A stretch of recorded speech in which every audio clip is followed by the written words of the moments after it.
Recently, there has been public discussion in the West of two serious potential escalations. The supply of Tomahawk cruise missiles to Ukraine and the potential seizure of ships with Russian cargoes on the high seas, not just in ports and territorial waters.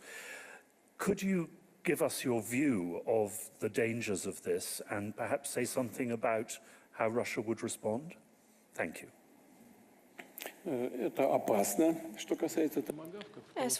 It's dangerous. As for the Tomahawks, it's a powerful arm.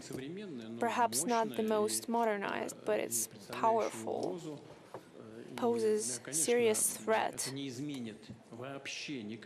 This will not change in any way the balance of powers on the battlefield, the fundamental issues of the armed forces of Ukraine, no matter how many UAVs they get, and no matter how many lines they create with those UAVs. Without the personnel, there will be no one to lead those battles.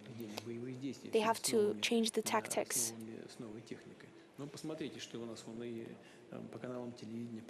Just look at what they're showing on the TV screens about how our troops are moving. 2, 3 people, but they're moving. RAP is working, so they'll continue step by step to move forward. Yes, of course there has been damage, but the Russian air defense systems have adjusted, have started striking them down.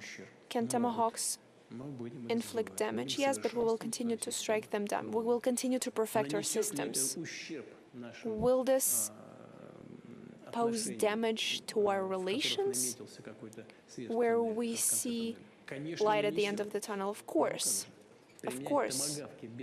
Using Tomahawks without direct involvement of the US officers is impossible, which means a brand new stage of escalation even in the relations between Russia and the US. As for the seizure of ships, that's not good. That's piracy. What do we do with pirates? They have to be destroyed. There is no other way to deal with them. But it doesn't mean that overnight a war will start in the world ocean, but the risk of clash and confrontation will arise. At the example of the French Republic, I believe that is what will happen, that is what's happening.